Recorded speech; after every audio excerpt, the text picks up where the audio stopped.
Amen. Nous allons continuer ces temps. Nous prions pour la communion fraternelle et je me rappelais de ce jour où c'était un mardi matin. Il y a des jours où vous vous levez et vous dites ça va être compliqué la journée. Et puis je reçois assez tôt un SMS d'encouragement. Le frère ne savait pas ce que je vivais. Et quand on parle de la communion fraternelle, c'est réel. Des fois, ça peut être un message. Un frère disait un sourire. Ça peut être une poignée de main franche. Ça peut être une accolade, mais c'est tellement bon. La communion fraternelle, c'est tellement bon. Et je me disais aussi que Dieu a tellement de projets dans sa communion, dans l'Église. Moi, je suis né dans l'Église. Et dans l'Église, j'ai connu Jésus, j'ai connu Annie, puis vous savez la suite. Mais au final, dans l'Église, Dieu a un projet pour nos vies. Et je crois que c'est important de rester, c'est important de s'attacher, c'est important de considérer que, au-delà des difficultés qu'on peut rencontrer, des fois elles sont réelles, la bénédiction, elle est dans la communion fraternelle. Vous le savez, Jonathan et Bonnie sont partis quelques jours sur Montluçon. Que le Seigneur les bénisse.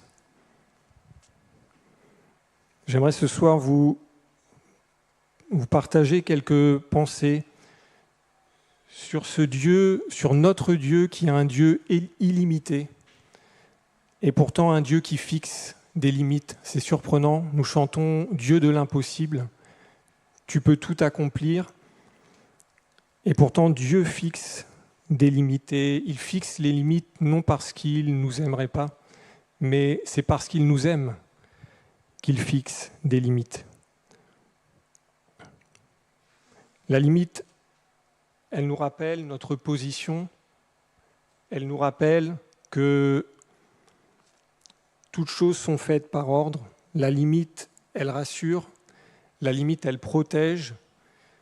La limite, elle sécurise. La limite, elle nous parle aussi d'autorité, d'ordre. La limite nous parle d'équilibre, de cohésion, d'harmonie. Et notre Dieu qui est illimité a pourtant voulu, et on le voit rapidement, dans la création, Dieu a posé des limites. Si vous lisez le premier chapitre de la Genèse, vous verrez que la création, elle est rythmée par Dieu dit. Vous lisez Dieu dit, Dieu dit, Dieu dit, et en fin de compte, il ne se passe rien, tout pendant que Dieu ne dit pas. Parce que la création est dans la limite que Dieu lui fixe. Et la création se met en place au son de la voix de Dieu. Et la création est le résultat de l'action de notre Dieu, qui est un Dieu d'ordre et de rigueur. Et Dieu crée toutes choses, il organise, il place, il sépare, il délimite. Mais si, comme moi, vous aimez la nature, vous savez que, bien qu'elle se dégrade, Dieu a fait tout ça parce qu'il nous aimait. Et cette nature, finalement, elle a été faite par Dieu pour que nous, arrivant en dernier, Adam et Ève arrivant en dernier, ils se trouvent dans un environnement propice à la bénédiction. La limite, la séparation, et Dieu sépara la lumière d'avec les ténèbres. Plus loin, on voit que Dieu sépare les eaux qui sont au-dessous de l'étendue d'avec les eaux qui sont au-dessus de l'étendue. Dieu donne à la création des limites, des fonctions, et au final, c'est un ordre cohérent. Et cette cohérence dans ce que Dieu fait permet la bénédiction pour l'humanité. Lorsque Dieu crée l'homme et la femme, là encore, il leur propose une limite, un cadre. Dieu créa l'homme à son image. Il le créa à l'image de Dieu. Il créa l'homme et la femme. Dieu les bénit. Dieu place Adam et Ève dans une limite de bénédiction. Dieu les bénit. Et Dieu leur dit « Soyez féconds, multipliez, remplissez la terre et l'assujettissez, et dominer sur les poissons de la mer, sur les oiseaux du ciel et sur tout animal qui se meut sur la terre. Dieu missionne Adam, pas d'oisiveté, il lui pose une limite. L'Éternel Dieu prit l'homme et le plaça dans le jardin d'Éden pour le cultiver et le garder. Une limite géographique, une limite aussi dans les occupations, parce que Dieu sait que l'oisiveté, c'est pas bon. Puis si on poursuit, on a cette limite ultime fixée par Dieu, celle à laquelle est attaché un jugement, vous le savez comme moi, mais aussi une bénédiction. L'Éternel Dieu donna cet ordre à l'homme: tu pourras manger de tous les arbres du jardin, mais tu ne mangeras pas de l'arbre de la connaissance du bien et du mal, car le jour où tu en mangeras, tu mourras. Et cette limite ultime qui permettait finalement à l'homme, à Adam et Ève, de vivre sous la bénédiction de Dieu. Je me disais finalement, Dieu parle d'un jour, un jour où finalement ils ont tout perdu. Mais on peut comprendre aussi que tous les jours où tu t'abstiendras de manger à ce fruit, tu vivras. Et au final, c'est terrible parce que par une journée, la mort, la malédiction est entrée dans ce monde. Alors que tous les jours, avant ce jour où ils ont obéi au commandement de Dieu, ils étaient dans la bénédiction. Ils étaient dans cette proximité, ils étaient dans cette harmonie avec Dieu. Limite restrictive, mais finalement une limite de vie. Une limite de vie. Et on peut parfois être frustré par la limite en oubliant que dans la limite, il y a la bénédiction pour nos vies. Et cette limite, c'est précisément cette limite que le diable a remis en cause. Parce que c'était à cette limite que s'attachait la bénédiction et l'approbation de Dieu. Et ça nous montre aussi l'opposition entre la nature de Dieu, la nature du diable, la nature de Dieu qui fixe des limites, et celle du diable qui finalement remet en cause ces limites, mais avec un seul but, c'est la destruction et notre condamnation. Et ces limites qui ont été fixées pour la création, on les retrouve aussi pour la vie de Jésus. Jésus aussi a vécu ces limites. Et Hébreux nous dit, c'est pourquoi Christ, entrant dans le monde, dit « Tu n'as voulu ni sacrifice, ni offrande, mais tu m'as formé un corps. Tu n'as agréé ni holocauste, ni sacrifice pour le péché. Alors j'ai dit, voici, je viens dans le rouleau du livre, il est question de moi pour faire, ô Dieu, ta volonté. » Jésus a connu la limite de son corps, la limite de son humanité. Tu m'as formé un corps. Et vous et moi, on sait que notre corps peut être tellement une limite. Et Jésus a vécu cette limite. Pendant qu'il naviguait, Jésus s'endormit, la fatigue. Après avoir jeûné 40 jours et 40 nuits, il eut faim. Jésus a connu la faim, Jésus a connu la menace physique. On sait que tout petit, il a fui en Égypte avec ses parents afin que la volonté d'Hérode ne s'accomplisse pas sur sa vie. Jésus a connu la souffrance. Bien qu'il fût fils, Jésus a appris l'obéissance par les choses qu'il a souffertes. Christ aussi a souffert une fois pour les péchés, lui juste pour des injustes. Limite dans son humanité, limite dans sa volonté soumise à son Père. Jésus dit « Je suis venu, ô Dieu, pour faire ta volonté ». Il dira « Ma nourriture est de faire la volonté de celui qui m'a envoyé et d'accomplir son œuvre ».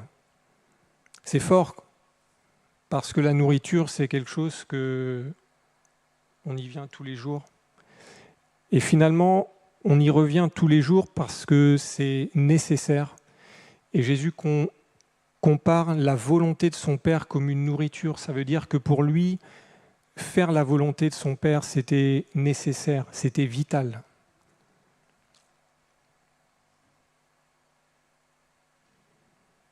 Il dira un peu plus loin, « Je suis descendu du ciel pour faire non ma volonté, mais la volonté de celui qui m'a envoyé. »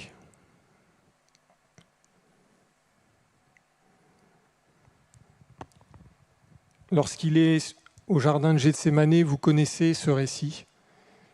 Jésus vit un intense combat, une intense lutte, et alors qu'il sent que c'est compliqué dans sa vie, il dira à son Père que ma volonté ne se fasse pas, mais la tienne. Jésus a accepté cette limite précieuse, cette limite extraordinaire pour nos vies, la limite de la croix. On connaît ce chant attaché à la croix pour moi, et c'est une limite que vous et moi ne pourrons pas vivre, mais c'est une limite que Jésus a acceptée pour que vous et moi, nous soyons sans limite.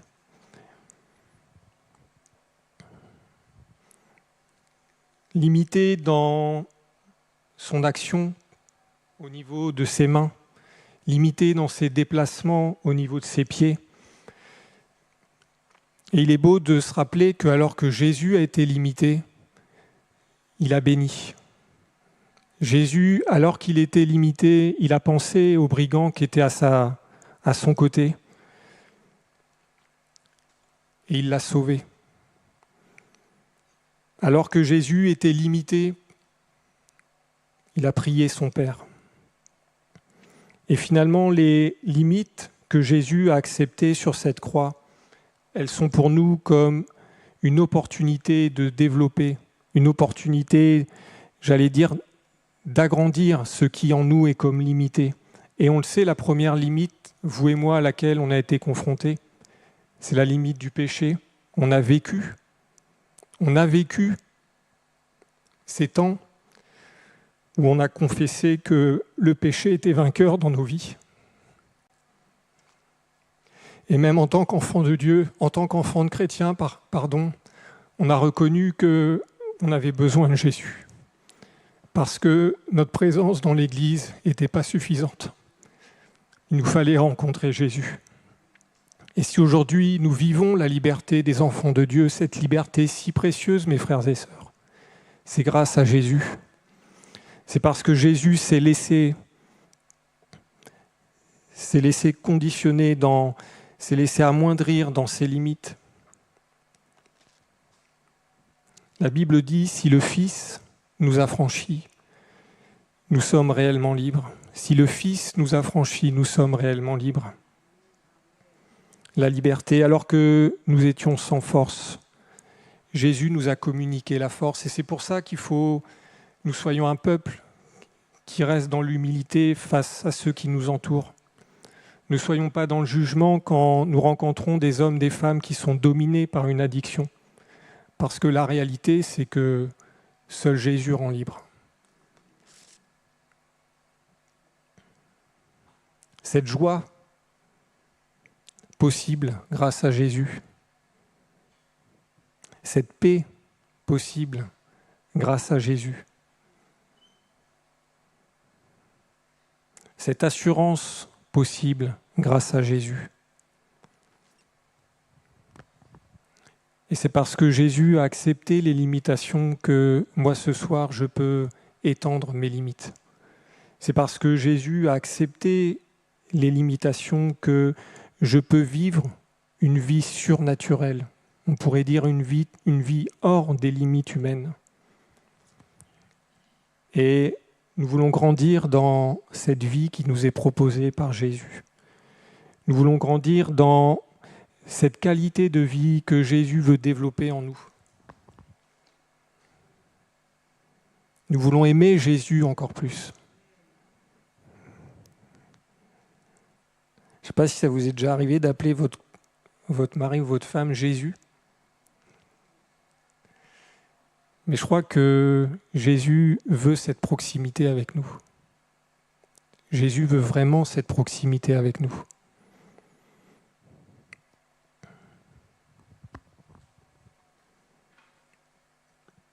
Alors que nous allons courber nos têtes, je vous propose que nous ayons quelques instants pour avoir cette reconnaissance pour les limites que Jésus a acceptées, pour que les miennes puissent être étendues.